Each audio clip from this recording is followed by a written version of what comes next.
Особой экономической зоне туристско-рекреационного типа Байкальская гавань сегодня требуется 100 специалистов по обслуживанию инженерной инфраструктуры. Уже набрано 32 человека, из которых 27 – это жители Прибайкальского района. Район расположен на побережье озера Байкал. Здесь запрещено строительство крупных заводов и промышленных предприятий. Наполнение бюджета было и остается пока самой острой проблемой. Всесезонный курорт Байкальская гавань рисует такие перспективы, что у местных чиновников аж дух захватывает. Такое количество туристов, которое обещает нам размещать объекты особой экономической зоны, позволит увеличить доходную часть бюджета до такого уровня, чтобы мы были самодостаточным районом. Сколько отдыхающих остановится в гостиницах Байкальской гавани – вопрос открытый. Но уже сейчас требуются гиды, официанты, горничные, охранники, административно-управленческий персонал. Всего около 10 тысяч человек. Между тем, открытие первого в истории Байкальской гавани горнолыжного сезона уже состоялось.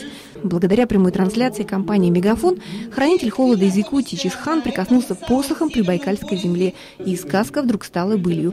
Крупными хлопьями повалил снег на радость спортсменам-горнолыжникам. Мне радость, что есть где кататься. Ближе ехать, чем Байкальск. Новое место попробовать, новый снег, новая погода. Байкал рядом, красиво очень. Любители джиппинга, горных лыж и сноубордисты уже обкатали склон, покрытый пусть пока не плотным, но обильным снегом. Татьяна Мигоцкая, Бояр Жигмитов, Виктор Иланцев. Вести, Бурятия.